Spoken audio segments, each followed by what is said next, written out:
예, 우리 성도님들 오늘 둘째 날 또 함께 이렇게 뵙게 돼서 반갑습니다.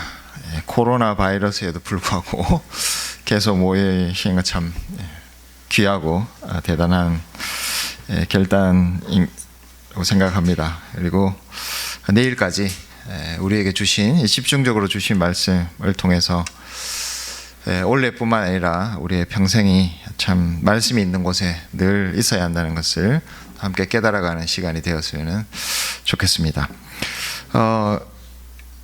이제 오늘 17절부터 이 24절까지의 말씀 여러분들 읽으셨고 이 사건이 어떤 사건인지 잘 아실 것입니다. 저는 이 본문을 읽으면서 처음 이런 질문을 한번 가져봤습니다.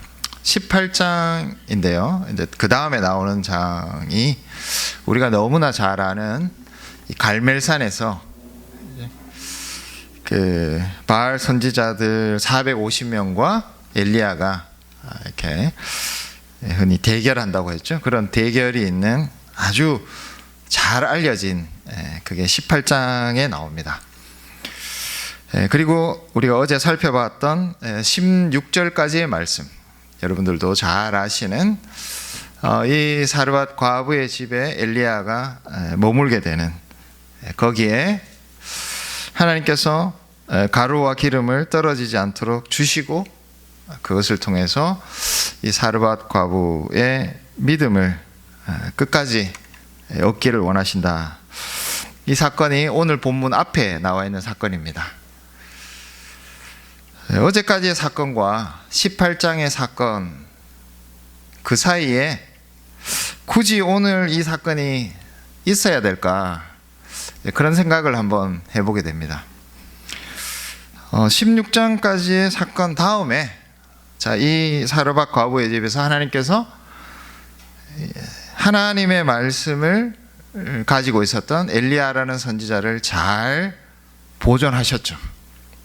거기서 계속해서 먹을 것을 얻으면서 머물렀습니다. 말씀이 여기에 잘 보존되고 있다가 이제 돌아가는 것입니다. 북이스라엘로 돌아가서 엘리야가 거기서 큰 일을 행하게 된다. 이렇게 돼도 전체적인 이야기가 전혀 이상하지 않는, 그러니까 제 질문은 굳이 이 17절부터 24절까지의 말씀이 없어도 우리는 너무나 자연스럽게 이 16절까지의 말씀에서부터 18장으로 쉽게 넘어갈 수 있고 그렇게 이야기가 이어져도 우리로서는 전혀 이상하지 않는 그런 흐름이 이 역사 속에서 이어지고 있습니다. 근데 왜 오늘 우리가 읽었던 이 사건이 필요할까? 굳이 왜 이 단계를 거쳐서 18장에 우리가 잘 아는 이 큰 역사로 이어질까? 그런 생각을 한번 해보게 됩니다. 오늘 이 17절부터 24절까지의 이 사건은 18장으로 향해서 나가는 굉장히 중요한 과정입니다. 18장에서 일어나게 된 우리가 너무 잘 아는 위대한 일은 17절부터 24절까지의 이 과정을 반드시 거쳐서 이루어지게 되는 일이다. 그렇기 때문에 마치 없어도 되는 일처럼 이 중간에 들어있는 이 사건이 사실은 18장에서 일어나는 엘리야의 그 큰 하나님의 역사, 그것을 위해서 꼭 필요한 단계였기 때문에 이 일이 이 과정에 일어난 것이다 라는 생각을 우리가 하게 됩니다. 어떤 일들이 여기에서 있었을까요? 우리가 바로 읽을 때 가장 충격적인 일입니다. 잘 아는 것처럼 이 엘리야가 묵었던 집에 과부는 아들만 하나 있는, 그러니까 어머니와 아들만 살고 있었던 그런 가정입니다. 그 가정에 아들을 잃어버리게 되는 것이죠. 숨이 끊어졌다. 이것은 죽었다는 것을 의미합니다. 아들이 죽었습니다. 이 가정에 갑작스럽게 아들이 숨을 거두게 되는, 예상치 못한, 앞에서 있었던 일과는 매우 대조되는 어떤, 이 과부로서는 굉장히 큰 사건이 발생하게 되는 것이죠. 아니, 그냥 큰 사건 정도가 아니라 과부에게 거의 전부였던 이 아들이 숨이 끊어지게 되는 것입니다. 여기에 대해서 여인이 엘리야에게 한 말을 통해서 이 여인이 이 사건을 어떻게 받아들이고 있는가라는 것을 우리는 짐작해 볼 수 있습니다. 18절 말씀을, 17장 18절 말씀을 같이 한번 읽어보겠습니다. 한 목소리 읽어볼까요? 여인이 엘리야에게 이르되 하나님의 사람이여, 당신이 나와 더불어 무슨 상관이 있기로 내 죄를 생각나게 하고 또 내 아들을 죽게 하려고 내게 오셨나이까. 이 사건을 과부가 어떻게 받아들이느냐. 첫 번째 인상적인 구절은 내 죄를 생각나게 하고, 이 말입니다. 왜 아들이 죽었을까? 왜 나에게 가장, 어떻게 보면 어느 것과도 바꿀 수 없는 그 아들, 이 아들의 숨이 끊어졌을까? 그것을 이 여인은 내 죄를 생각나게 하기 위해서 하나님께서 일으키신 일이다, 이렇게 해석하고 있습니다. 여러분들 같으면은 이런 일이 있다면 이 일을 어떻게 해석하시겠습니까? 아주 단편적인 이야기인데요. 우리가 교회 안에서 살아가다 보면은 옆에 있는 성도들에게, 물론 이렇게 심각한 일은 아니라 할지라도, 그러니까 자녀를 잃는, 이건 정말 우리의 인생에서 그 어느 것과도 비교할 수 없는 정말 가장 아픈 일이라고 볼 수 있습니다. 그러나 이렇게 가장 아픈 일 외에도 우리 성도님들 중에서는 때로 매우 아픈 일들을 많이 겪습니다. 수많은 일들이 있기 때문에 제가 다 열거하지 않더라도 여기에 계신 모든 분들의 삶 속에서는 아픈 일들이 반드시 있습니다. 저희 교회가 이제 개척한 교회라서 성도님들이 새로 오실 때 아주 그럴듯해 보이는 가정들이 저희 교회에 가족으로 이렇게 등록하실 때가 있는데, 그때마다 저는 이런 생각을 했습니다. 또 아픔이 있는 한 가정이 우리 교회에 왔구나. 한 번도 이야기를 들어본 적이 없고 겉으로는 아주 정말 완벽해 보이는 가정, 혹은 그런 분들이 등록을 해서 저희 교회 성도가 되지만 조금만 이야기를 나눠보면 너무나 가슴 아픈, 너무나 아픈 이야기들을 다 한 분 하나씩, 적어도 하나씩은 가지고 있는 그런 가정들이라는 것을 우리는 금방 알게 됩니다. 여기에 계신 여러분들의 삶에서도 이만큼 아픈 일이 아니라 할지라도 모두 우리는 이런 일들을 가지고 살아가고, 해결됐다가도 또 다른 일이 우리에게 닥쳐온다는 것을 너무나 잘 압니다.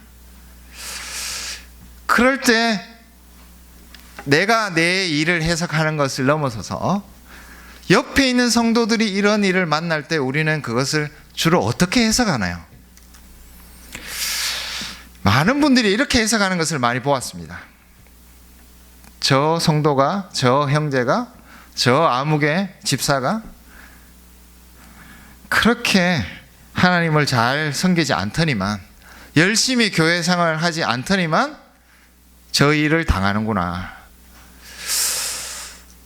물론 공개적으로 그 형제 자매를 찾아가서 이렇게 이야기를 하지 않는다 할지라도 마음으로 끼리끼리 모여서 이런 이야기를 하는 것을 저는 많이 보았습니다.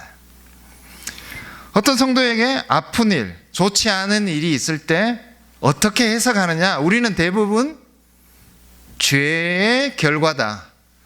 그 성도가 하나님에 대해서 성실하지 못했고 뭔가 부족한 부분이 있었기 때문에 하나님께서 그를 그렇게 치시는구나 라고 해석을 해오는 경우가 많이 있습니다. 자기 문제에 대해서도 마찬가지입니다. 우리에게 좋지 않은 일이 있을 때 우리는 내가 하나님 앞에서 죄가 있구나, 잘못하고 있구나 라고 처음 그것을 해석하게 된다는 것입니다. 분명히 그런 부분들이 있습니다. 이 과부처럼 나에게 이 아들이 숨이 끊어진 사건은 하나님께서 내 죄 때문에, 내 죄의 결과로 그 죄를 보게 하려고 이 일을 주신 것이다. 어떻게 보면 이것은 이상한 해석이 아닐 것입니다. 우리에게 어려운 일, 아픈 일이 있을 때 우리는 우리 스스로를 돌아봐야 합니다.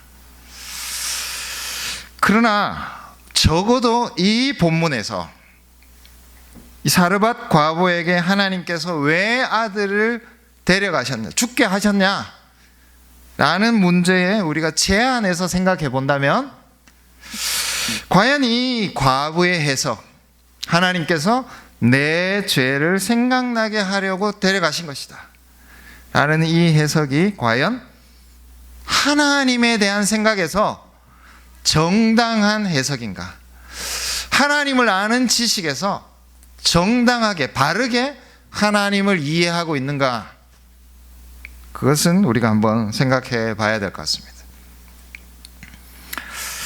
두 가지 가능성이 있습니다. 첫 번째로 이 여인은 북이스라엘에서 일어난 일을 보면서 이렇게 생각했을 가능성이 있습니다. 북이스라엘 백성들이 하나님께 죄를 저지르니까 하나님께서 저들에게 이렇게 가뭄으로써 벌을 내리시는구나 라는 것을 보면서 그 북이스라엘의 하나님, 엘리야를 통해서 자기에게 온 하나님, 엘리야를 통해서 들었던 그 하나님은 반드시 죄를 묻기 위해서, 죄에 대해서는 끝까지 악착같이 복수하려고 하시는 하나님일 것이다. 아마도 그런 생각에서 아들이 죽은 이 사건을 내 죄를 생각나게 하시려고 하나님께서 하신 일이다. 엘리야의 하나님, 그 북이스라엘의 하나님, 그분께서 나에게 이렇게 하셨구나 라고 생각했을 가능성이 있습니다. 부분적으로 맞습니다. 북이스라엘에게 닥친 이 가뭄이라는 사건은 북이스라엘의 불순종 때문에, 그 죄 때문에 하나님께서 주신 사건 맞습니다. 그러나 그런 하나님은 이 과부가 해석한 북이스라엘의 하나님, 엘리야의 하나님은 매우 부분적인 생각입니다. 왜냐하면 하나님께서는 북이스라엘을 회복시키시기 위해서 가뭄을 주신 것입니다. 그냥 그 죄에 대해서 보복하시기 위해서, 복수하시기 위해서만 이 가뭄을 주신 것이 아니라 마침내 이 북이스라엘 백성들이 돌아오게 하시기 위해서, 돌아와서 다시 하나님의 언약 백성으로 세우시기 위해서 주신 가뭄입니다. 이 여인의 해석에서는 이 부분이 빠져 있습니다. 잘못을 했기 때문에, 죄를 저질렀기 때문에 그냥 그것에 대해서 진노하시고 보복하시는 하나님만 알 뿐이지, 왜 그렇게 하셔서 어떤 방향으로 이 백성들을 이끌려고 하시는가에 대한 이 하나님에 대한 생각이 정당해 보이지만 매우 부분적인 하나님에 대한 생각, 하나님에 대한 지식이 이 여인의 말 속에 들어있습니다. 하나님은 자기 백성의 죄에 대해서 진노하십니다. 그러나 그것이 끝이 아니라 그 진노의 목적은 반드시 자기 백성이 하나님의 언약으로 다시 돌아오는 데 있다는 것을 이 여인은 생각하지 못했던 것입니다. 죄를 저지르면 보복하는 하나님, 그것이 엘리야를 통해서, 아니 엘리야가 믿는 그 북이스라엘의 하나님에 대한 이 여인의 해석이고, 그렇게 이 하나님을 이해하고 있었습니다. 제가 조금 빠지는 이야기지만 우리가 좀 더 분명히 하기 위해서 신명기 32장 말씀을 한번 보겠습니다. 신명기 32장 16절 21절 말씀을 제가 읽겠습니다. 16절과 21절 말씀. 그들이 다른 신으로 그의 질투를 일으키며, 그의 질투는 하나님의 질투입니다. 가증한 것으로 그의 진노를 격발하였도다. 21절. 그들이 하나님이 아닌 것으로 내 질투를 일으키며 허무한 것으로 내 진노를 일으켰으니 나도 백성이 아닌 자로 그들에게 시기가 나게 하며 어리석은 민족으로 그들의 분노를 일으키리로다. 하나님의 백성들이 불순종할 때 하나님은 반드시 진노하실 것이다. 진노를 격발하신다. 매우 심각한 분노로 그들을 대할 것이다 라고 분명히 말씀하셨습니다. 근데 이 분노와 진노하시는 하나님, 그것이 여기에서 끝나는 것이 아니라 이야기가 이어집니다. 이 모세의 찬양 속에 이것으로 그 하나님의 언약 백성에게만 진노하신 하나님으로 끝나는 것이 아니라 이어지는 이야기가 있습니다. 21절에 보면은 하나님께서 다른 이방 민족들을 일으키셔서 자기 백성에게 진노를 행하신다, 그렇게 말하고 있습니다. 근데 27절 말씀에 보면은 이런 내용이 나옵니다. 혹시 내가 원수를 자극하여 그들의 원수가 잘못 생각할까 걱정하였으니 원수들이 말하기를 우리의 수단이 높으며 여호와가 이 모든 것을 행함이 아니라 할까 염려함이라. 이때 원수들은 누구입니까?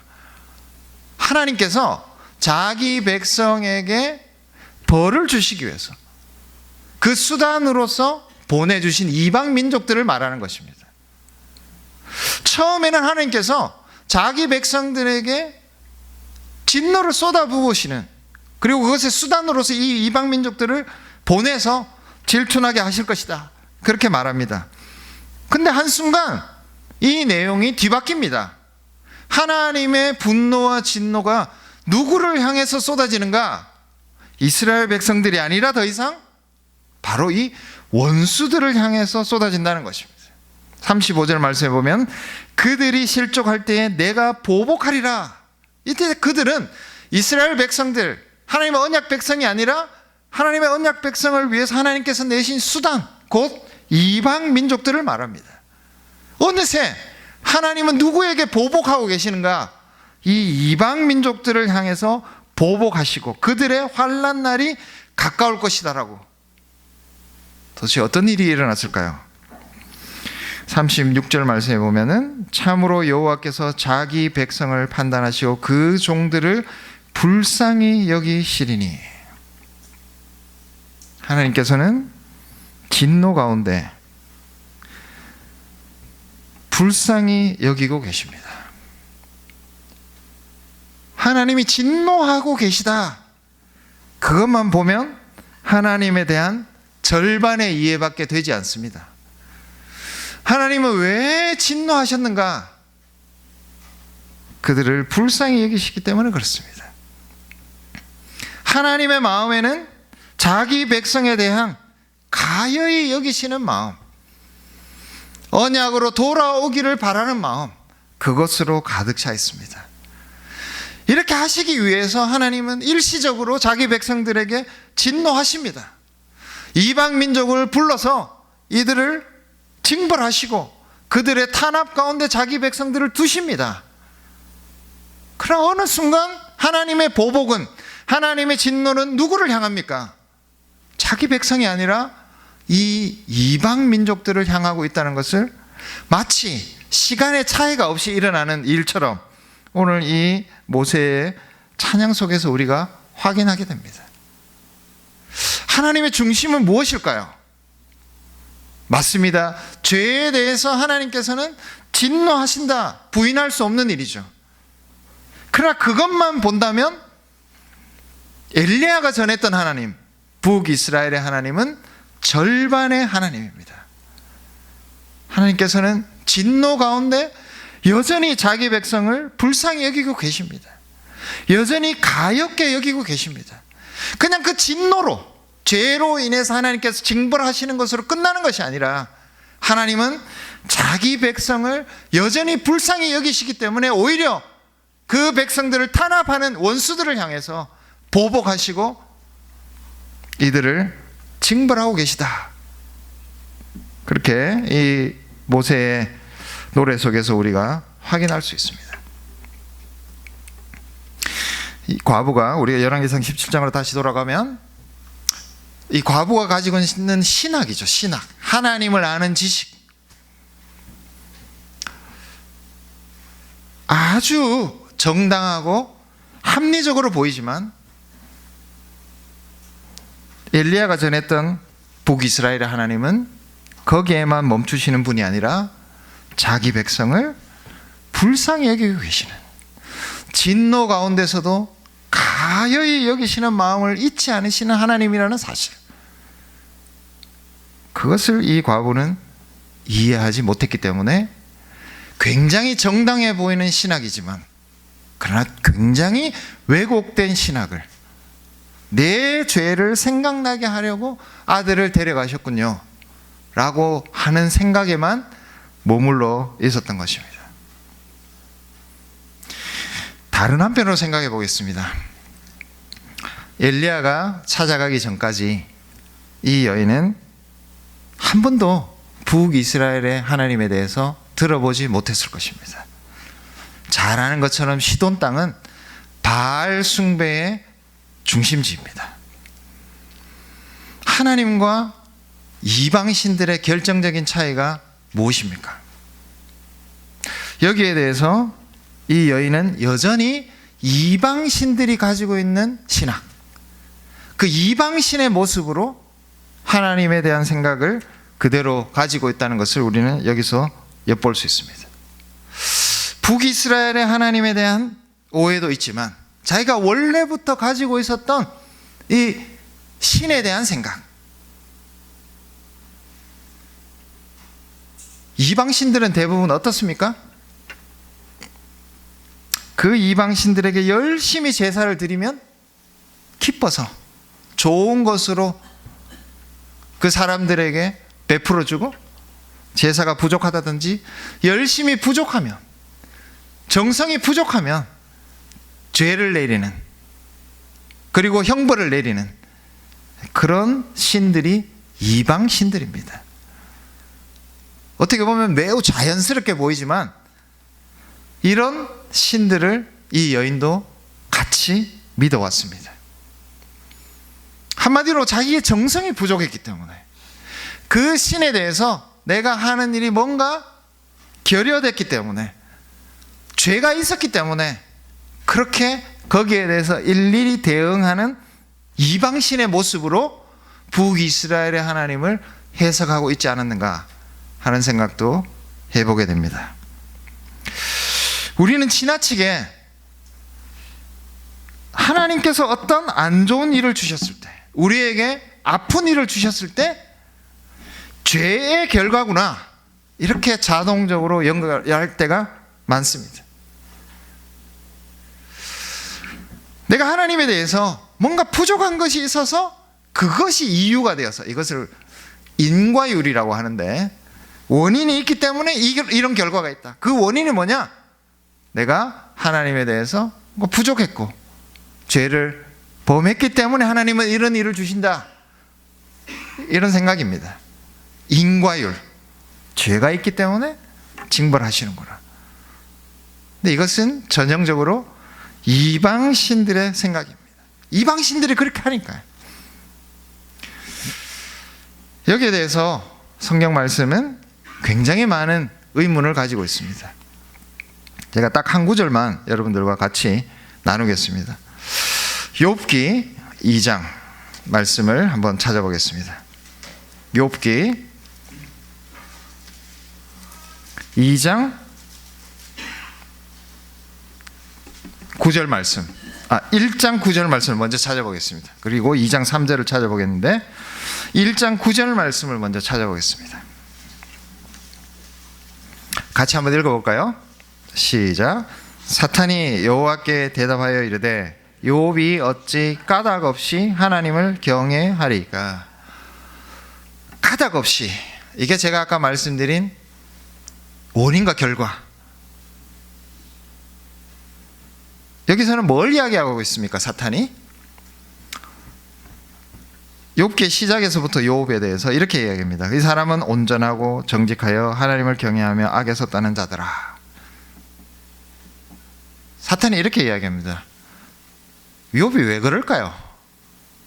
이유가 있다는 거죠. 욥이 그런 삶을 사는 이유는 까닭이 있다는 것입니다. 까닭 없이 욥은 그렇게 하지 않는다. 절묘한 말이죠. 이유가 있을 거예요. 사탄이 제시하는 이유는 무엇입니까? 하나님께서 욥에게 주신 소유, 하나님이 욥에게 주신 자녀가 있기 때문에 그것이 원인이 되어서, 그것이 이유가 되어서 욥은 하나님을 예배하는 것입니다. 이렇게 어떻게 보면은 하나님 앞에서 욥을 참수하고 있는 것입니다. 자, 그러면 욥을 어떤 사람으로 만들고 있습니까? 이유가 있기 때문에, 뭔가를 주셨기 때문에, 그 주신 것 때문에 하나님을 섬기는 사람으로 만들고 있죠.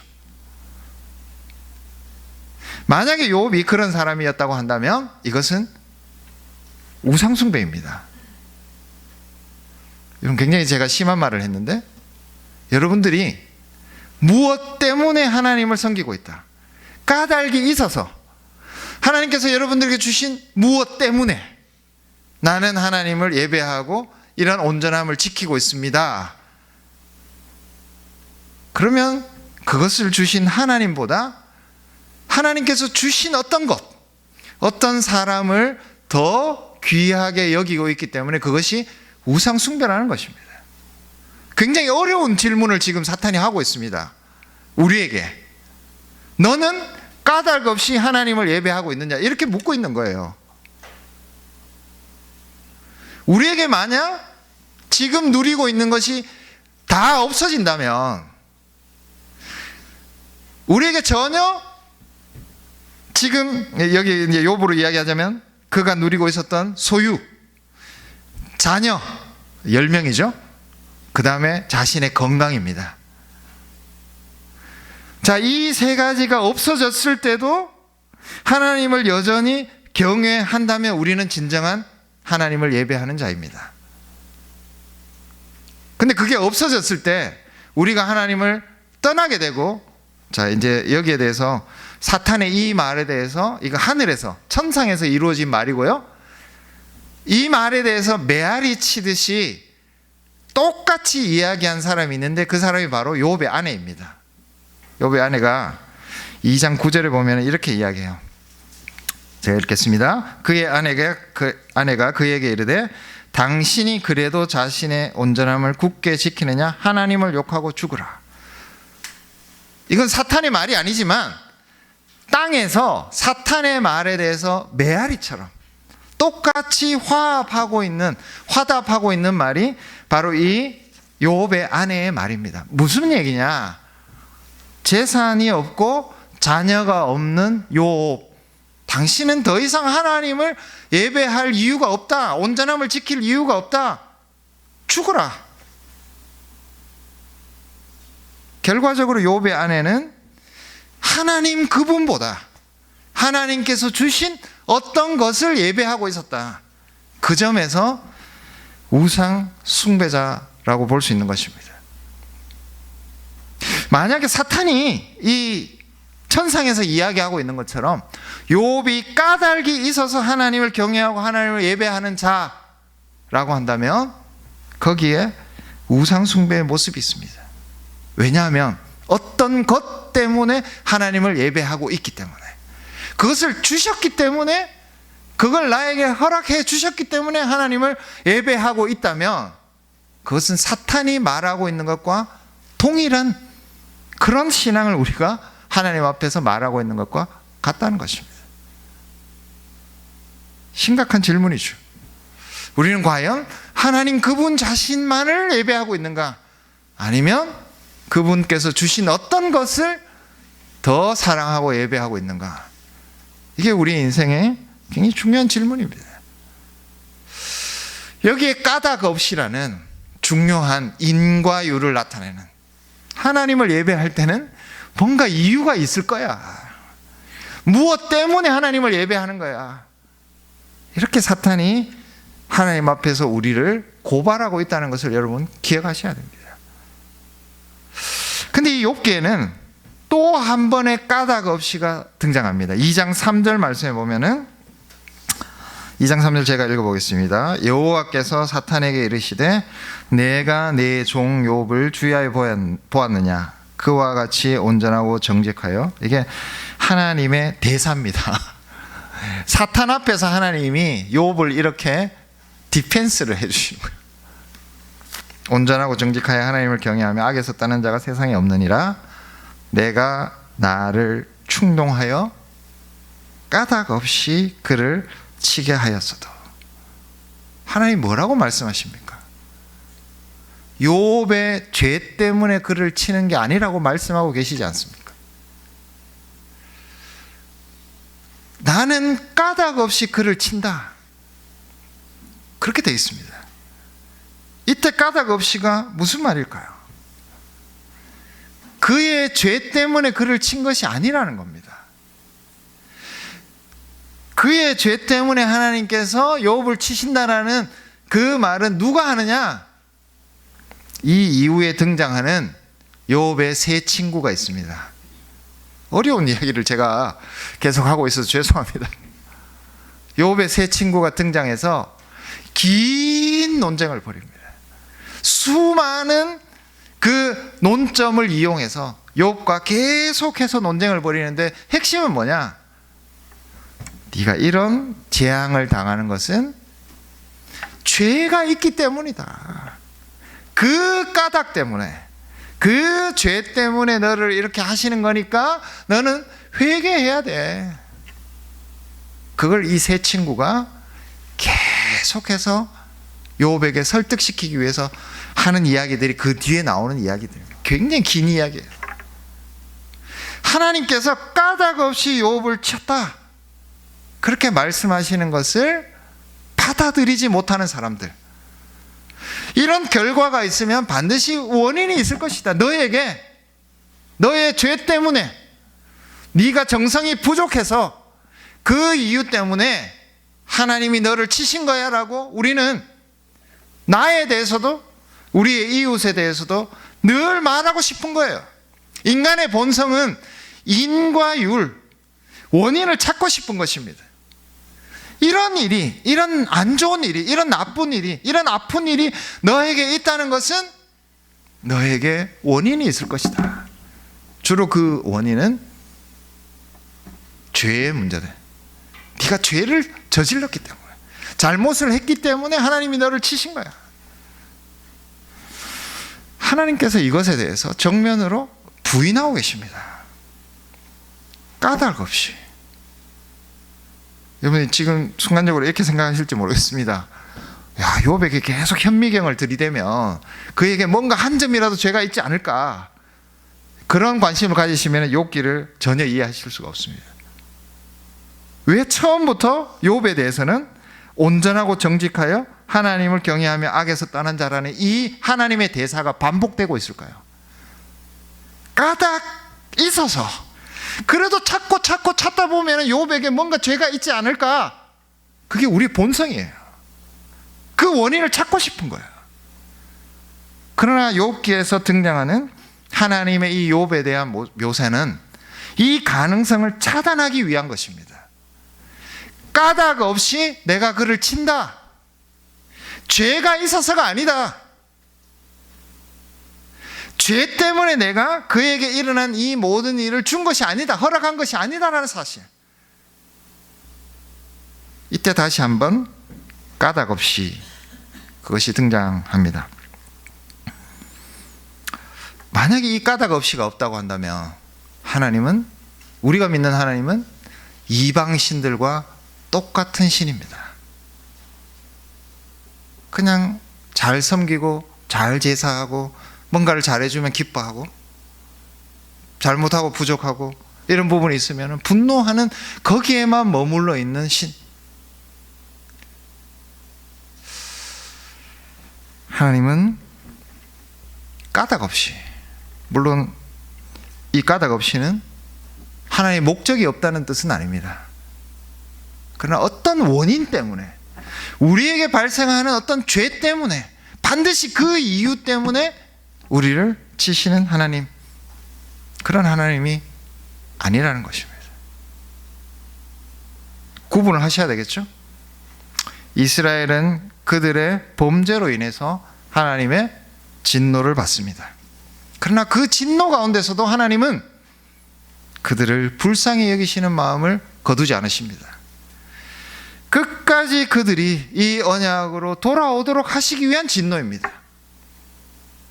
그리고 때로는 하나님께서는 까닭 없이 자기 백성들에게 아픔을 주십니다.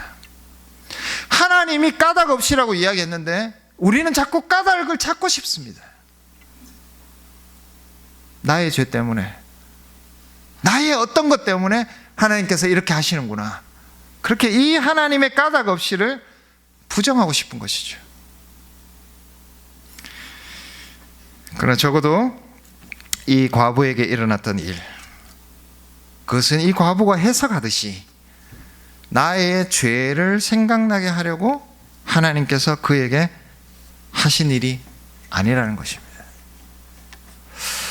여기서 우리는 하나님에 대한 우리의 생각들을 계속해서 점검해 보게 됩니다. 우리는 어떤 신학을, 어떤 하나님을 아는 지식을 가지고 있느냐.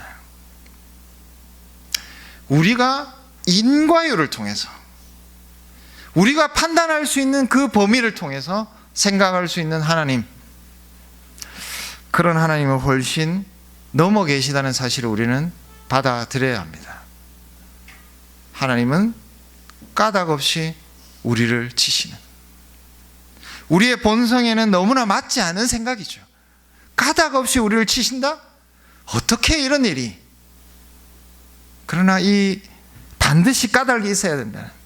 그것은 하나님을 마치 이방신처럼 생각하는 그런 생각 속에서 나오고 있다는 것을 우리는 생각해야 합니다.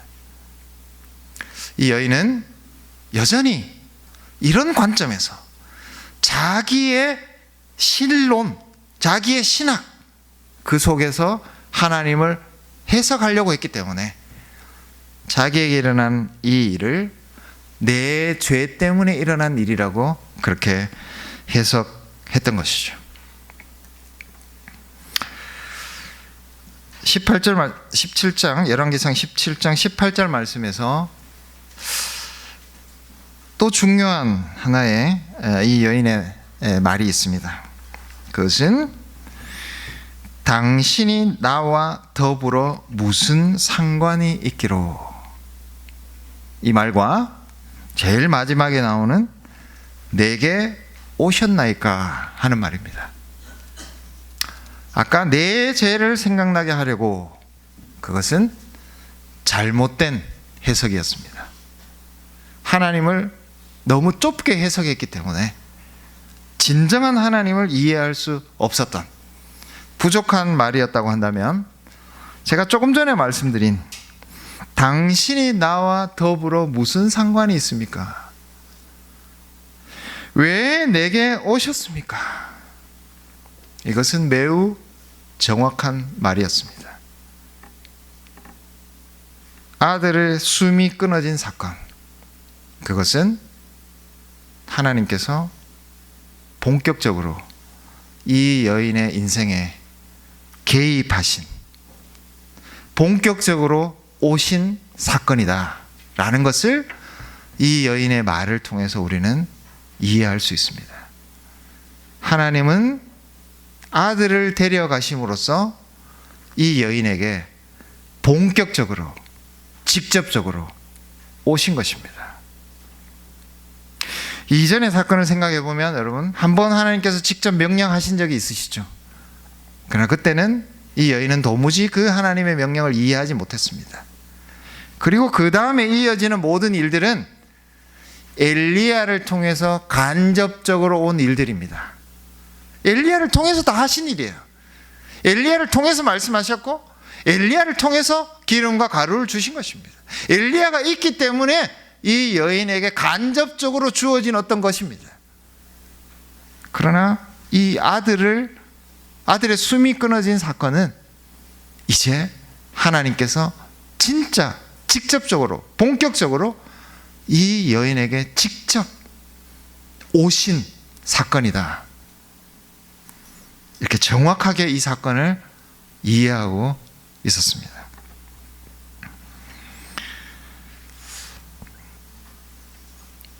비유를 해보자면, 여러분들 중에서는 유아 세례를 받으신 분도 있고 그렇지 않은 분들도 있으실 건데, 우리가 유아 세례를 받은 자녀들이 어떤 시기가 되면은 공적인 신앙 고백을 합니다. 유아 세례 때는 부모가 대신해서 하나님 앞에 서약을 하죠. 그러나 이 공적인 신앙 고백을 통해서 성찬에 참여하게 될 때는 자기가 공적으로 교회 앞에서 자기의 신앙을, 자기의 믿음을 직접 고백해야 합니다.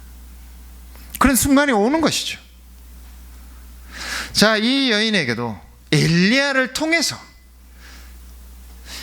엘리야가 행하는 일을 통해서 만나는 하나님이 아니라 직접 하나님을 만나는 순간이 다가온 것입니다. 하나님이 바로 직선으로 이 여인에게 달려오신 것입니다. 여러분들이 아직 부모님 밑에 있는 자녀들이라고 한다면, 하나님께서 우리에게 직접 오시는, 부모님을 통해서가 아니라, 신앙이 좋으신 부모님을 통해서 들은 하나님이 아니라 어떤 한순간에 직접 나에게 오시는 하나님, 반드시 그 사건이 우리에게 인생에 있다는 것입니다. 만약에 내가 배우자 때문에, 나의 친구 때문에, 이웃 때문에 교회에 나오고 있고 여기에서 말씀을 듣고 있다고 한다면 그런 시기도 있습니다. 그러나 하나님께서는 직접 나에게 말을 걸어오시고, 직접 나에게 만나기를 원하시고, 직접 나에게 오시는 그 사건을 우리에게 어느 한순간에는 반드시 주실 것이라는 사건입니다. 이 여인은 당신이 나와 더불어 무슨 상관이 있습니까? 너무 정확한 말 아닙니까? 이제 하나님께서 이 여인과 직접 상관하시기 시작했다는 것입니다. 왜 내게 오셨습니까? 정확한 말입니다. 그렇습니다. 아들을 데려가신 사건은 하나님께서 본격적으로 이 여인과 말씀하시고 싶어하고, 이 여인과 사귀고 싶어 하시고, 이 여인과 더불어 직접 부딪히기를 원하시는 그런 사건이라는 것을 이 여인의 말을 통해서 우리는 확인할 수 있습니다. 이제 이 여인에게 하나님이 직접 달려오신, 직접 이 여인을 만나신 그 일이 일어났습니다.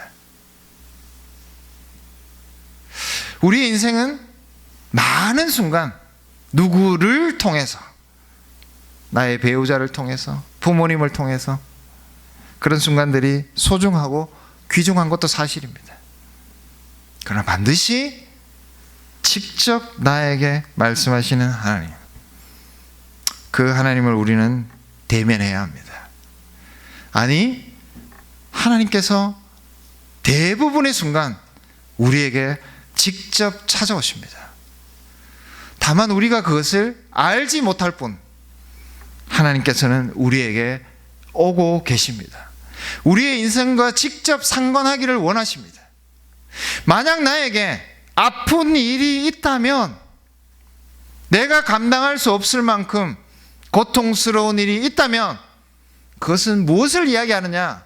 하나님께서 나에게 어떤 벌 자체를 주시기 위한 것이 아니라 이제는 나와 직접 만나시기를 원하시는구나, 나에게 오셨구나, 나와 직접 말을 거시고 나에게 얼굴과 얼굴을 대면해서 만나기를, 나를, 이 여인이 당신이 나와,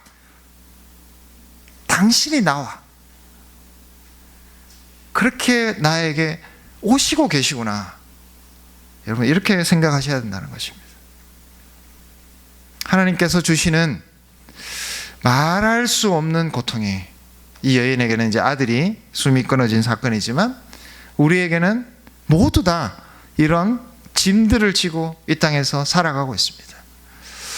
피하고 싶고 잊어버리고 싶고 감당할 수 없을 것 같은 일들, 그 일이 사실 우리에게는 어떤 일이냐? 하나님께서 나와 더불어 상관하시기 위해서, 하나님께서 나에게 오시기 위해서, 하나님께서 나를 직접 만나기 위해서 나를 찾아오고 계시다는 사실, 그것을 보셔야 한다는 것입니다. 그냥 벌 주시는구나, 나를 때리시네, 그렇게만 생각할 것이 아니라 하나님이 직접 나에게 오셨구나. 이제 이 문제를 다루시면서 그 문제 너머에 있는 한 인격인 나와 상관하시기를 원하시는구나. 이제는 내 인생에 본격적으로 그냥 멀리 있는 하나님, 누구를 통해서 듣는 하나님, 그리고 희미하게 경험했던 그런 하나님이 아니라 진짜 확실하게 나의 고백으로 받아들이기를 원하시는 하나님, 그렇게 나의 심령에 확실하게 인쳐주시는 하나님으로, 우리가 믿게 되는 하나님으로 나를 만드시기 위해서, 그렇게 나를 빚어가시기 위해서 이제 나에게 직접 오고 계시는구나. 우리는 우리의 인생의 중요한 문제들을 이런 관점에서 바라볼 수 있어야 할 것입니다. 이 여인은 부분적으로는 틀렸습니다.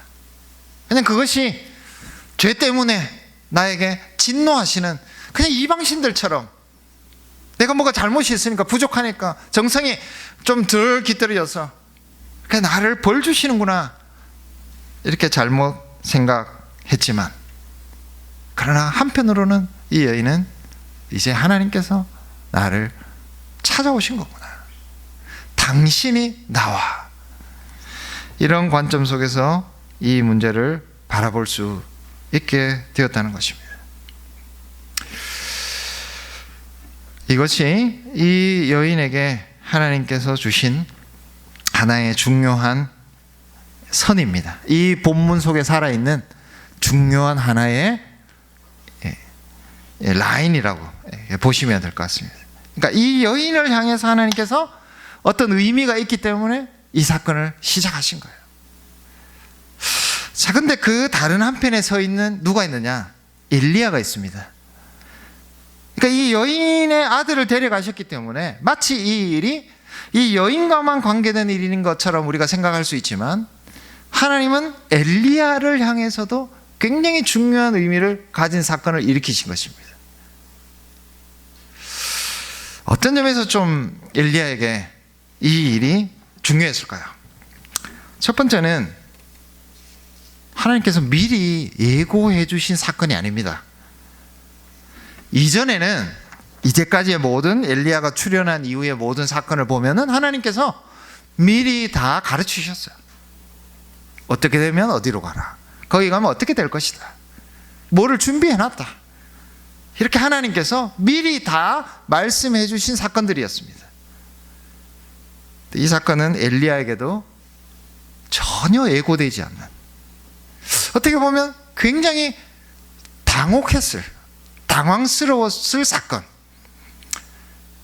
그런 점에서 엘리야에게도 새로운 도전이었습니다. 두 번째로 엘리야에게 어떤 의미를 가지고 있는가?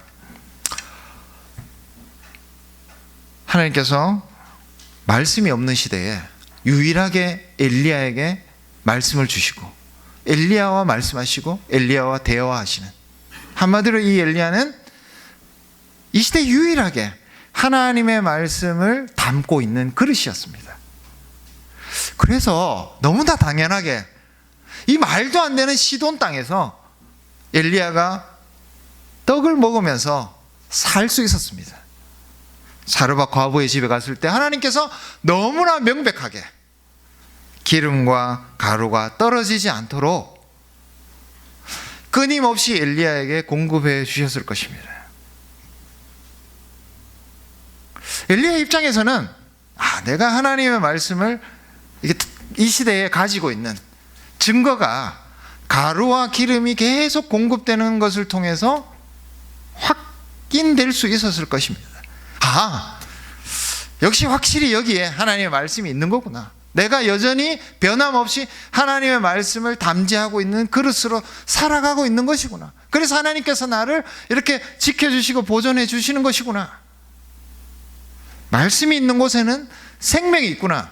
저 북이스라엘 땅에는 물이 없어서 죽어가고 있지만, 양식이 떨어져 가고 있지만, 여기서는 변함없이 하나님께서 양식을 주시는 것을 보니 확실히 여기에 하나님께서 함께 하시고 하나님의 말씀이 있는 것이구나. 그걸 날마다 확인하면서 살았을 것입니다. 두 번째 점에서 역시 당황스러운 것인데, 말씀이 있는 곳에 생명이 있어야 되는데 말씀이 있는 곳에 갑자기 죽음이 찾아온 것입니다.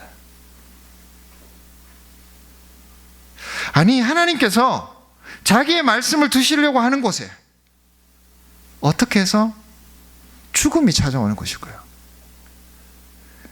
그렇게 살기 위해서 이 과부와 그 아들과 함께 더불어 이곳에서 가루와 기름을 누리면서 생명을 유지해 왔는데, 그래서 그것을 통해서 말씀이 있다는 것을, 여기에 말씀이 살아있다는 것을 확인하면서 걸어왔는데 느닷없이 죽음이 찾아온 것입니다.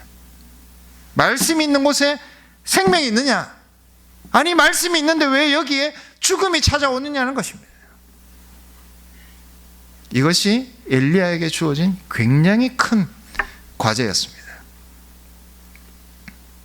엘리야는 이 사르밧 과부의 집에서 말씀이 있는 곳에는 반드시 생명이 있다는 것을 필사적으로 증명해야 되는 과제에 직면했습니다. 하나님!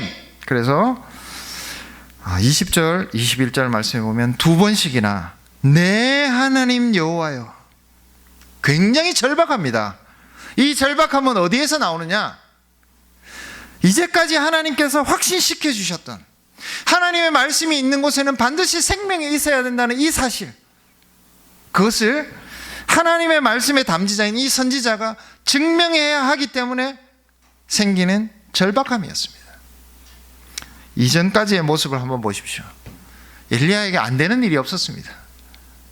하나님께서 변함없이 가루와 기름을 너무나 쉽게 그렇게 제공해 오셨고 옮기셨지만, 그러나 엘리야에게 말씀한 대로 안 이루어진 일이 없었습니다. 너무나 절망적인 일이 엘리야에게, 말씀의 선지자인 엘리야에게 닥친 것입니다. 아니, 말씀이 있는데 왜 죽음이 온 것일까요? 이것을 극복해낼 수 있는 매우 절박한 상황이 엘리야에게 닥쳤기 때문에 엘리야도 여기서 이전에 가졌던 느긋한 모습, 이전에 가졌던 멀리서 어떤 사건을 바라보면서 하나님께서 말씀하신 대로 되는구나, 그런 태도가 아니라 2번씩이나 내 하나님 여호와여, 그렇게 하나님께 아주 절박하게 부르짖으면서 이 아들을 살려달라고, 그의 몸에 혼이 돌아오게 해 주십시오 라고 매우 절박하게 매달리고 있습니다. 하나님께서는 자기의 뜻대로 모든 일들을 이루십니다. 그러나 때로는 우리가 매우 여유 있게 하나님께서 이루신 일을 어떻게 보면은 강 건너 불구경하듯이, 하나님께서 이렇게 해가시는구나, 그렇게 바라볼 때도 있습니다. 그러나 때로는 매우 절박하게 하나님께 매달려야 할 때도 있습니다. 지금 엘리야는 매우 절박하게 자기의 혼신의 힘을 다해서 하나님께 행동하는 것을 보십시오. 3번씩이나 엎드리고 하나님을 향해서 부르짖고 정말 자기가 할 수 있는 혼신의 힘을 다하는 것을 볼 수 있습니다. 하나님의 말씀이 실현되기 위해서 때로 하나님께서는 우리에게 혼신의 힘을 다하는 절박한 부르짖음을 요구하실 때도 있습니다. 우리 모두는 이 절박한 질문 앞에 서 있습니다. 하나님의 말씀이 있다면, 내가 하나님의 말씀대로 살아가고 있다고 한다면 거기에는 반드시 하나님께서 주시는 생명이 있습니다. 여러분, 담대하게 이 일을 확신하면서 걸어갈 수 있는 분명한 증거가 우리에게 있어야 하는데, 너무나 정반대의 일이 우리에게만 있다고 한다면 우리는 때로는 매우 절박하게 하나님께 부르짖어야 합니다. 내 하나님 여호와여, 말씀이 있는 곳에 생명이 있게 그것을 나의 인생을 통해서 증거해 주십시오. 말씀이 있는 곳에 죽음이 있는 것이 아니라 정말 살아있는, 하나님의 생명이 돌아오는, 죽은 자도 일으켜지는 그런 기적이 나를 통해서, 나의 이 절박한 부르짖음을 통해서, 그리고 그 기도를 들으시는 하나님을 통해서 이 자리에 있게 해 주십시오. 지금 매우 엘리야 선지자는 절박합니다. 그 이전과 한번 비교해 보십시오. 한 번도 이렇게 절박한 적이 없었습니다. 다 됐어요. 하나님께서 말씀하신 대로 옮기고 갔을 때 그냥 척척척 모든 일들이 이루어졌습니다.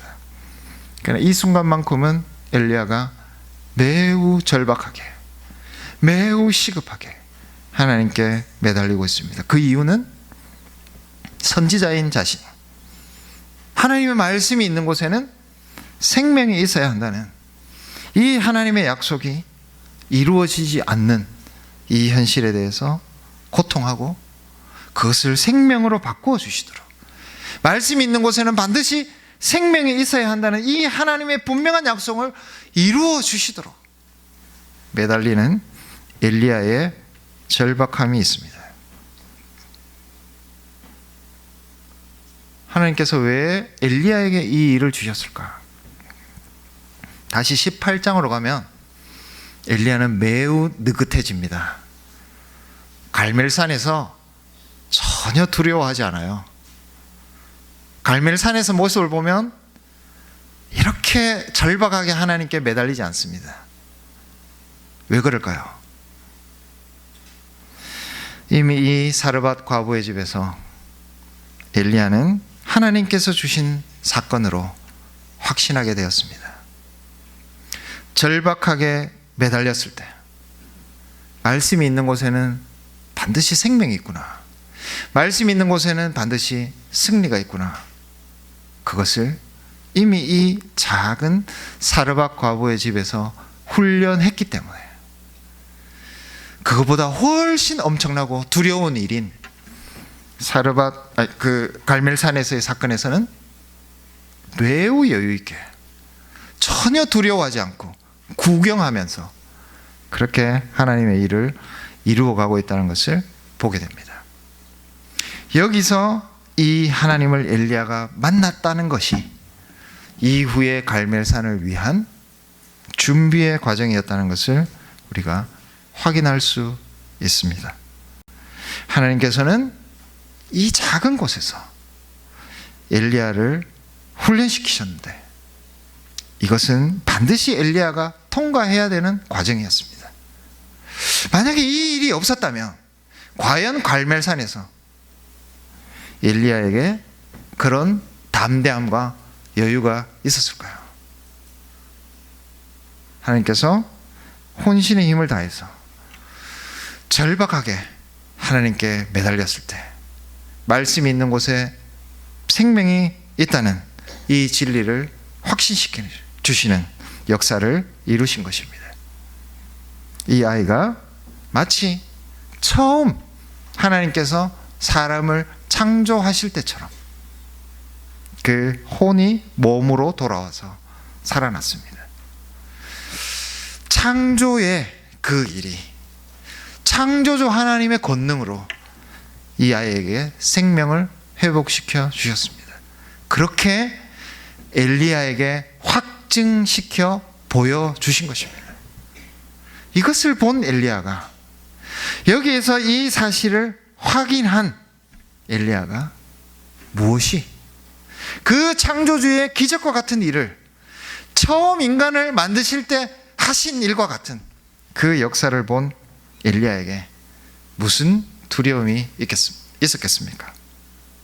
하나님께서는 그러한 권능으로 엘리야에게 말씀이 있는 곳에는 반드시 생명이 있다는 사실을 확증시켜 주셨습니다. 마지막으로 24절 말씀에 보면 다시 여인이 나옵니다. 엘리야에게서 다시 여인에게로 이 포커스가 옮겨갑니다. 여인이 이 모든 일을 본 후에 엘리야에게 말합니다. 뭐라고 이야기합니까? 당신은 하나님의 사람이시오 당신의 입에 있는 여호와의 말씀이 진실한 줄 아노라. 이 여인은 이제야 하나님께서 의도하신, 하나님께서 원래 이 일을 주시기로 목적한 그 목적지에 이르렀습니다. 여러분, 하나님의 큰 역사를 생각해 보면 이 여인의 이 말이 무슨 의미가 있었을까요? 이 여인은 별로 의미가 없는 존재입니다. 그렇지 않습니까? 엘리야와 북이스라엘만이 하나님의 역사에서 중요한 그런 존재들입니다. 별로 비중이 없는 이 인물에게 하나님께서는 왜 끝까지 이렇게 중심을 맞추시고 포커스를 가지고 계시는 것일까요? 아까 18절 말씀에 보면은 여인이 이렇게 이야기합니다. 엘리야에게, 제가 이 말씀을 좀 덧붙여야 되겠는데, 당신이 나와 더불어 무슨 상관이 있기로. 이건 사실은 엘리야를 향한 말이었습니다. 엘리야를 향해서 당신이 나와 무슨 상관이 있습니까? 직접적으로 하나님에 대한 이야기가 아닙니다. 똑같이 24절에 보면은 당신은 하나님의 사람이요 당신의 입에 있는 여호와의 말씀. 당신이라고 말하지만 사실 이 여인은 이제 엘리야를 통해서 엘리야와 함께 있는 하나님을 만나고 있는 것입니다. 18절에서 당신이 나와 상관하지만 사실은 하나님께서 직접 나와 상관하고 계시다는 것을 이 말을 통해서 암시하고 있습니다. 24절에서도 당신은 하나님의 사람이요 당신의 입에 있는 여호와의 말씀이라고 이야기하고 있지만 이 여인의 마음속에는 하나님과 하나님의 말씀에 대한 생각이 분명히 자리 잡게 되었다는 것입니다. 그리고 그 살아계신 하나님과 하나님의 말씀, 그것이 이제 나와 직접적으로 상관하고 계시는 거예요. 나에게 직접적으로 와 있구나라는 것을 여인은 확신하게 된 것이죠. 직접 하나님께서 나에게 대면하시고 나에게 말을 거시고 나의 인생을 바꾸어 놓으셨다는 사실을 이 여인은 이 고백을 통해서 드러내고 있습니다. 그리고 이 작은 여인이 이제부터는 등장하지 않습니다. 18절로 끝입니다. 그 이상 이 여인에 대한 아무런 기록이 없어요. 그런데 왜 하나님께서는 이 여인의 마지막 고백을, 필요도 없을 것 같은 이 고백을 여기에 남겨두실까요? 하나님께서 북이스라엘에게 바라시는 하나님의 백성의 모습이 무엇인가를 마지막까지 증거하시기 위해서 그 북이스라엘을 향한 선지자로서 이 여인을 세워주신 것입니다. 이 여인의 이 고백이 단지 독백이 아니라 하나님을 향해서만 이루어진 고백이 아니라 북이스라엘의 믿음을 촉구하는 하나님의 메시지이기 때문에 다시 한번 이 여인의 고백을 마지막으로 다루고 있는 것입니다. 여러분, 계속해서 제가 말씀드립니다. 이 여인이 하나님의 역사 속에서 얼마나 보잘것없는 연약한 존재입니까? 그러나 하나님께서는 이 작은 존재의 고백을 통해서 하나님의 원래 목적하신 북이스라엘 백성, 그 큰 민족을 회개시키기를 원하고 계시다는 것입니다. 여러분, 성도로서 이 교회에 몸담고 있으면서 혹시 이런 생각을 해보신 적 없습니까? 나는 우리 교회에 별 비중이 없다. 나는 좀 아웃사이더야. 아싸라고 하죠, 요즘에. 별로 중요한 일도 하지 않고 중직자들 많이 계신데 내가 뭐 이 교회에서, 절대 여러분 성도로서 그런 생각하시면 안 됩니다. 여러분들이 하는 작은 고백이 이 큰 한우리 교회를, 전체 성도들을 세우는 것입니다. 여러분들이 인생에서 하나님의 말씀은 정말 진실하군요, 그런 작은 고백을 가지고 걸어가는 그 고백이 이 한국교회 전체를 촉구하는, 회개를 촉구하는 메시지가 된다는 것입니다. 그래서 그 고백은 아무리 작은 성도의 고백이라 할지라도 그 진실된 고백은 하나님의 나라에서, 하나님의 교회 안에서 정말 그 교회를 살리는 고백이 될 수 있습니다. 여러분, 이 고백을 들은 엘리야를 한번 생각해 보십시오. 엘리야가 아까 아들이 살아나는 일을 통해서도 하나님께서 정말 말씀 있는 곳에는 생명을 주시는구나라는 것을 확신했겠지만, 이 여인의 고백을 들은 엘리야를 한번 생각해 보십시오. 이 여인이 엘리야를 향해서 선지자가 되어 주었습니다.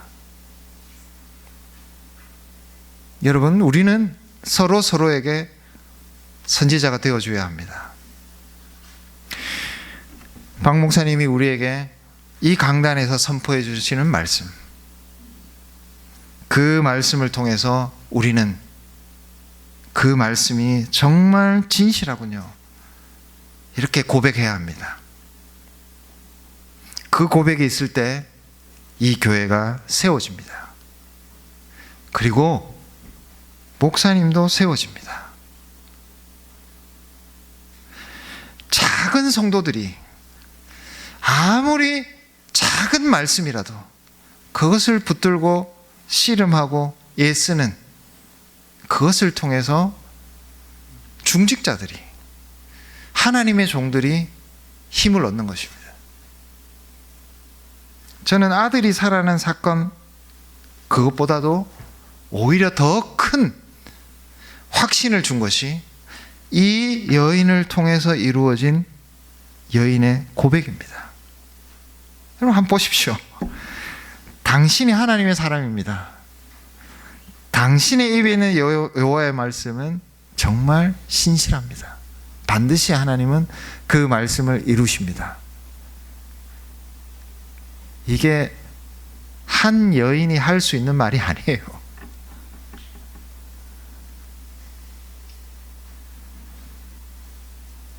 이것은 선지자의 말씀이었습니다. 여인은 선지자가 아닙니다. 그러나 이 순간만큼은 엘리야에게 이 여인이 선지자가 되어 주었습니다. 북이스라엘을 향해서 이 여인이 선지자의 역할을 하고 있습니다. 저는 여러분들에게 다 목사님이 되십시오 그렇게 말씀하고 있지 않습니다. 그러나 하나님께서는 우리가 하는 작은 신앙 고백을 이 시대를 살리는 생명의 말씀으로 사용해 주실 것입니다. 우리는 직접적으로 이 강단에서 말씀을 선포하지 않습니다. 그러나 그 말씀을 들은 우리가 그 말씀이 정말 진실하군요, 그렇게 아멘 하면서 나의 삶 속에서 묵묵히 걸어갈 때, 그것이 이 교회와 형제 자매와 그리고 나아가서 전체 사회를 살리는 하나님을 향한 고백, 생명의 말씀으로 자리 잡고 있다는 것입니다. 이 여인의 고백이 엘리야로 하여금 이제 떠나게 했습니다. 어디로? 다시 아합에게로, 다시 북이스라엘로, 그리고 갈멜산에서 자신들을 기다리고 있던 그 두려운 존재들을 향해서 아무런 두려움 없이 나갈 수 있도록 그렇게 엘리야를 만들어 주었습니다. 여러분, 우리가 드리고 있는 예배를 같이 한번 생각해 보겠습니다. 제가 신약 성경을 좀 찾아보겠는데요. 고린도전서 14장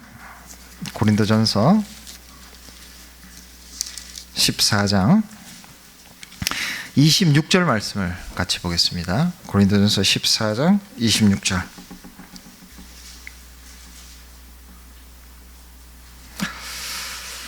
제가 읽겠습니다. 그런즉 형제들아 어찌할까, 너희가 모일 때에 각각 찬송시도 있으며 가르치는 말씀도 있으며 계시도 있으며 방언도 있으며 통역함도 있나니 모든 것을 덕을 세우기 위하여 하라. 여기서 너희가 모일 때 이렇게 말하는 것은 예배를 말하는 것입니다. 예배 때에 찬송이 있었고 가르치는 말씀이 있고 계시도 있고, 지금 우리와 매우 비슷하죠, 이 예배가. 자, 예배 속에서 일어나는 찬송이라고 하는 것은, 고백이라고 하는 것은 그 예배에서 선포되어진 설교 말씀에 대한 응답을 말하는 것입니다. 여러분, 우리가 신앙 고백한다, 간증 집회 이런 게 유행하지만, 간증 집회가 자칫 잘못하면은 자기의 공로를 드러내는 수단이 될 수 있습니다. 우리의 간증은 무엇입니까? 여러분, 아까 그 여인의 고백을 한번 생각해 보십시오. 우리의 간증은 하나님의 말씀이 진실합니다. 나에게 선포해 주신 그 말씀이 정말 아멘입니다. 내 삶에도 생명이 있는 곳에는 반드시, 말씀이 있는 곳에는 반드시 생명이 있군요 라는 것을 나에게 증거해 주십니다. 그것만이 우리의 찬송과 고백과 하나님을 향해서 올려드리는 온전한 송영입니다. 그것이 있기 전에 반드시 무엇이 있어야 합니까? 가르치는 말씀, 계시가 있어야 합니다. 우리는 말씀을 들었기 때문에, 이 강단에서 선포되어지는 복음 설교를 들었기 때문에 거기에 대해서 있는 그대로 진실합니다, 하나님의 말씀대로 이루어집니다, 하나님의 말씀대로 나는 아멘입니다, 그렇게 응답할 뿐이라는 것이죠. 이 일이 언제 일어납니까? 예배 중에 일어납니다. 너희가 모일 때. 여러분, 아까 열왕기상 17장에 있었던 사르밧 과부의 집은 교회입니다. 성도가 2명밖에 없어요. 과부와 아들, 그리고 목사님 한 분. 어떤 일이 일어났습니까? 하나님께서 엘리야를 통해서 말씀하시고 그 말씀대로 이루어지는 것을 보여주셨습니다. 거기에 대해서 사르밧 과부가 응답했죠. 당신이 하나님의 사람이시오, 당신의 말씀은 진실합니다 라고 그 말씀 그대로를 있는 그대로 아멘 하면서 받아들였습니다. 그 일이 언제 일어나느냐? 너희가 모일 때 일어납니다. 우리의 찬송은 무엇입니까? 하나님께서 가르쳐 주신 말씀, 그것이 정말 진실하다고 하나님을 향해서 올려드리는 우리의 응답이 찬송입니다. 언제 우리는 이 일을 하느냐? 그 사르밧 과부의 집에서 일어났던 일을 우리는 언제 경험하느냐? 예배 때마다 경험합니다. 그래서 여러분들 함부로 예배라는 말씀, 공적 예배라고 하는데 이 예배라는 말을 함부로 붙이시면 안 돼요. 거기는 반드시 가르치는 말씀과 거기에 대한 진실한 신앙 고백이 있을 때, 찬송이 있을 때, 성령이 있을 때, 하나님을 향해서 정말 높이는 예배가 있을 때 그곳을 예배라고 해야 합니다. 고린도 교회에서 너희가 모일 때, 예배할 때 가르치는 말씀에 대해서, 계시에 대해서 응답하는, 성도들의 응답이 있는 이 모습을 우리에게 가르쳐주고 있습니다. 바로 이것이 어디에서 일어났느냐? 사르밧 과부의 집에서 일어났던, 오늘 우리가 보았던 그 사건 속에서 이루어진, 그래서 그곳은 교회였고 거기에 진정한 예배가 있었던 것입니다. 북이스라엘의 그 아합의 궁궐에서는 우상 숭배가 가득한 그 역사 속에서 어디에서? 사르밧 과부의 집에서 진정한 예배가 있었다는 것이죠. 가르치는 말씀에 대해서 진실한 응답, 진실한 신앙 고백, 그 말씀이 진정으로 진실합니다, 이렇게 우리의 마음을 다해서 찬송하고 고백할 때 그것이 바로 고린도 교회에서 이야기하는 이 예배의 모습을 우리는 확인할 수 있습니다. 14장 26절에 보시면 모든 것을 덕을 세우기 위하여 하라. 덕을 세운다고 했기 때문에 우리가 이제 서로 덕스럽게 말하자, 뭐 이렇게 해석하실 수 있는데, 좀 우리에게 와닿게 이야기하자면 모든 것을 세우기 위하여 하라. 자, 이때 세운다는 말씀이 어디에 나오느냐 하면, 여러분들 마태복음 16장에 보면은 예수님께서 이 반석 위에 내 교회를 세우겠다, 뭐 어려운 헬라어 말로 하면 오이코도메오라는 헬라어를 씁니다. 물론 여기에서는 다른 단어를 쓰지만 세운다는 것은 기본적으로 우리 주님께서 내 교회를 세우시는 것과 연결되어 있습니다. 교회는 어떻게 세워지느냐? 진실한 가르치는 말씀과 그 말씀에 대한 정말 그 말씀이 진실하군요 라는 응답을 통해서 세워진다는 것입니다. 제가 아까 11계시상 17장에서 말씀드렸던 그 일과 별반 다르지 않죠. 어떻게 우리가 형제 자매를 세웁니까? 어떻게 이 과부가 엘리야를 세웠습니까? 어떻게 이 과부가 그 큰 북이스라엘을 세웠습니까? 이 진실된 응답이 예배 속에서 우리의 형제 자매를 세우고 있는 것입니다. 여러분들이 아멘 했던 그 고백 그대로 살아갈 때 그것을 통해서 하나님께서는, 우리 주님께서는 교회를 세우신다는 것입니다.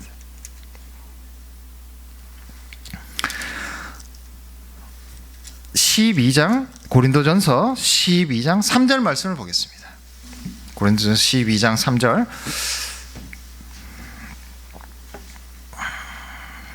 같이 한번 읽어볼까요? 시작. 그러므로 내가 너희에게 알리노니 하나님의 영으로 말하는 자는 누구든지 예수를 저주할 자라 하지 아니하고 또 성령으로 아니하고는 누구든지 예수를 주시라 할 수 없느니라. 자, 고린도전서 제가 아까 14장을 읽었는데 고린도전서 12장부터 14장이 전부 너희가 모일 때 일어난 일에 대해서 하나로 보셔야 돼요. 12장부터 14장을 장별로 보시지 말고 이것이 전체로 예배에 대해서 이야기하는 것이다. 그래서 14장 1절 말씀에 보면은 이런 말씀이 나옵니다. 사랑을 추구하며 신령한 것들을 사모하라. 이때 신령한 것은 뭐 이상한 현상이 일어나는 것, 그것을 말하는 것이 아니라 성령께서 하시는 일을 사모하라는 것이죠. 성령께서 하시는 일. 근데 12장 3절에 보면은 성령께서 하시는 일에 이게 뭐라고 해야 될까요? 결론을 미리 이야기해놨어요. 예배 중에서 성령님께서 여러 가지 일들을 하시는데 결론이 뭐냐? 무엇을 위해서 성령님께서 이 모든 일을 하시느냐? 예수가 주다 라고 우리로 하여금 고백하게 하기 위해서 성령님께서 일하고 계시다는 것입니다. 그걸 사모해라는 것이죠. 예배 중에. 아까 제가 말씀드린 가르치는 말씀, 계시, 찬송, 이 모든 것이 성령님께서 하고 계시는 일입니다. 예배 중에 성령님께서 우리에게 오셔서 하고 계시는 핵심적인 일이 뭐냐? 아까 그 과부가 했던 고백과 똑같은 것이에요. 하나님의 말씀은 진실합니다. 근데 신약에 와서는 이게 왜 바뀌었을까요? 예수는 주입니다. 우리 신앙 고백이라는 것이 언제 시작됐습니까? 신앙 고백의 뿌리는 세례 받을 때입니다. 세례 받을 때. 우리가 처음 예수 그리스도와 함께 죽고 예수 그리스도와 함께 살 때, 그때 예수는 주다. 그렇게 고백하면서 우리는 예수 그리스도와의 연합 속으로 들어가게 되었습니다. 성령님께서는 예배 중에 우리가 고백했던, 우리가 세례 중에 고백했던 그 고백을 계속 할 수 있도록 우리를 도와주십니다. 그리고 예수는 주라고 선포하는 이 말씀이 이 강단에 울려 퍼지도록 성령님께서 지금도 일하고 계십니다. 예수는 주라고 하는 것은 가르치는 말씀의 핵심이요, 또 그것을 따라서 고백하는 고백의 핵심이기도 합니다. 성령님은 예배 가운데 가르치는 말씀과 우리의 신앙 고백이 일치하도록, 하나가 되도록 계속해서 일해주고 계시다는 것입니다. 사르밧 과부의 집에서 일어났던 엘리야를 통해서 일어난 일들과 엘리야를 통해서 선포된 말씀과 그 말씀이 있는 곳에 진정한 생명이 있다는 것을 보여주신 그 하나님의 선포와 사르밧 과부를 통해서 일어났던 진정한 신앙 고백, 그것을 이제 성령님께서 예배 중에 우리 안에서 행하고 계시다는 것입니다. 그래서 사르밧 과부의 집은 교회였고 그곳은 예배의 현장이었습니다. 그 예배가 우리에게 주일마다 계속 이루어져야 합니다. 여러분, 우리가 끊임없이 평생 동안 이 자리에 나와서 성령께서 하시는 일에 동참하지 않는다고 한다면 그 어떤 누구도 하나님 안에서 살아갈 자가 없을 것입니다. 제가 신학을 가르치고 목사이다 할지라도 정말 날마다 주일마다 우리에게 주시는 이 말씀, 그 말씀에 대해서 정말 하나님의 말씀이 그렇습니다, 진실합니다, 그런 고백의 마음으로 그 예배의 순간에 성령님께서 일하시는 것을 붙잡아서 나가지 않는다면 그 어떤 누구도 하나님의 생명 가운데, 예수 그리스도 안에 있는 생명 가운데 결코 살 수 없을 것입니다. 여러분, 성령께서 우리에게 이 예배의 자리로 주일마다 부르고 계십니다. 거기에서 사건을 일으키고 계십니다. 그 사르밧 과부의 집에서 일어났던 그 사건을 우리에게 지금에서 계속해서 이루고 계시다는 것입니다.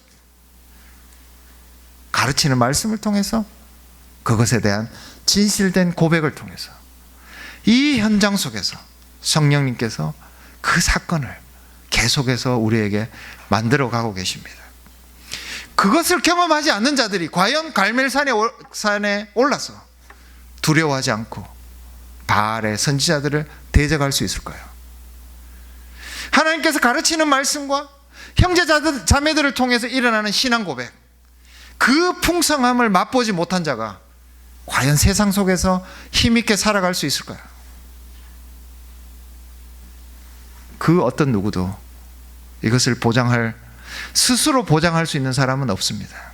우리는 끊임없이 가르치는 말씀을 듣고 그것이 정말 진실하군요 라고 그것을 붙들며 매 주일 예배 때마다 그렇게 하나님의 말씀을 의지하고 나가는 것, 진실한 신앙 고백을 하는 것, 그것을 통해서 서로를 격려하는 것, 그 방법 외에는 우리가 갈멜산에서 넉넉하게 승리할 수 있는 다른 첩경은 절대 없다는 것입니다. 성령님께서 지금도 우리를 사르밧 과부의 집으로, 거기서 일어난 사건으로 우리를 초대하고 계십니다. 여러분, 주일마다 예배 때마다 그 사건이 우리에게도 계속해서 일어나기를 간절히 바랍니다. 정말 우리가 말씀을 받을 때 그 말씀이 진실합니다, 그렇게 고백할 수 있는 그런 심령으로 새롭게 되기를, 성령께서 그렇게 일해 주시기를 사모하면서 이 자리에 나오셔야 합니다. 그것만이 북이스라엘을 살리고 엘리야를 살리고 그리고 갈멜산에서 승리할 수 있는 유일한 길이라는 것을 우리는 기억해야 합니다. 우리가 세상에서 이기고 싶다면 이 자리에 나와서 들은 말씀이 정말 진실합니다, 그렇게 고백하면서 하나님을 향해서 찬송하고 형제 자매들을 향해서 격려하고 위로하는, 그렇게 우리가 함께 세워져가는 그 역사 속에 반드시 있어야 한다는 사실을 기억하는 여러분들이 되시기를 바랍니다. 기도하겠습니다. 하늘에 계신 우리 아버지 하나님, 사르밧 과부의 집에서 있었던 이 일을 우리에게 하나님께서 증거해 주셨습니다. 말씀이 있는 곳에는 반드시 생명이 있다는 것을 절박하게 매달리는 엘리야를 통해서 증거해 주시고, 그 증거를 본 과부를 통해서 하나님의 말씀이 정말 진실하다는 것을 고백하게 해 주셨습니다. 그 고백이 다시 이방의 모든 나라들과 북이스라엘과 그리고 엘리야를 향한 선지자의 말씀이 되었습니다. 주님, 우리는 비록 선지자가 아니라 할지라도 주께서 주신 말씀에 대해서 진실되게 고백함으로써 이 땅에서 선지자적 사명을 감당할 수 있도록 주께서 우리의 삶을 인도하여 주시옵소서. 그리고 넉넉하게 갈멜산에서 승리할 수 있는 삶을 우리에게 허락해 주시옵소서. 예수님 이름으로 기도합니다. 아멘.